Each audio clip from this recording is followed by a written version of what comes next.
बहुत समय पहले एक राजा हुआ करते थे।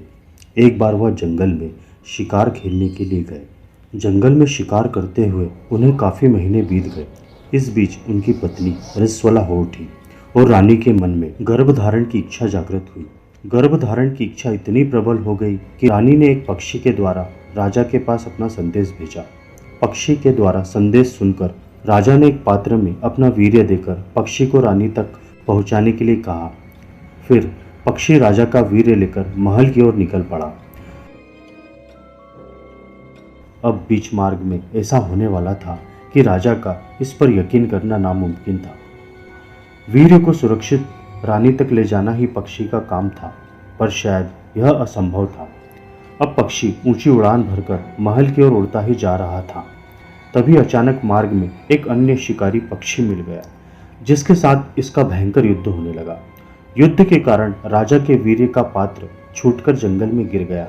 उस जंगल में एक श्रापित यक्षिणी हिरणी के रूप में रहती थी। उसे एक ऋषि से श्राप था कि वह 15 दिन यक्षिणी और 15 दिन हिरणी के रूप में जंगल में ही वास करेगी, और जब वह 15 दिन यक्षिणी के रूप में रहेगी, वह अपनी पूरी शक्तियों का इस्तेमाल कर सकेगी। और उस यक्षिणी को श्राप से मुक्ति जब मिलेगी, जब वह किसी इंसान से संबंध स्थापित करके किसी संतान को जन्म देगी। हिरणी के रूप में वह यक्षिणी जंगल में घूमते घूमते राजा के वीर्य के पात्र तक पहुंच गई, और उस वीर्य की गंध से वह यक्षिणी बहुत कामुक हो उठी। अब वह यक्षिणी हिरणी के रूप में उस वीर्य के गंध वाले इंसान को ढूंढने लगी।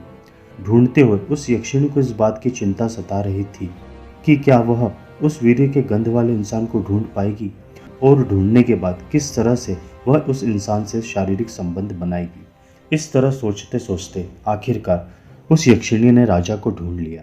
पर उस यक्षिणी को अभी भी इंतजार ही करना था, क्योंकि श्राप के वह 15 दिन चल रहे थे जिसमें वह हिरणी के रूप में रहती है।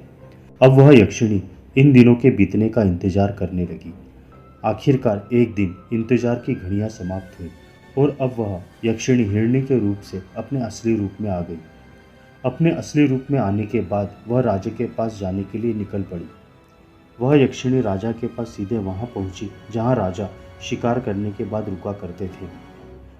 वहां पहुंचने के बाद उसने अपनी शक्तियों से बेहद ही कामुक और आकर्षक शरीर धारण कर लिया।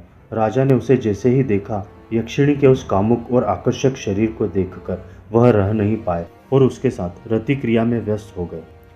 कुछ ही दिनों में उस यक्षिणी ने गर्भ धारण कर लिया, और कुछ ही महीनों में उसने एक पुत्री को जन्म दिया। और इस तरह एक यक्षिणी ने इंसान की बेटी को जन्म दिया और ऋषि के श्राप से मुक्त हुई।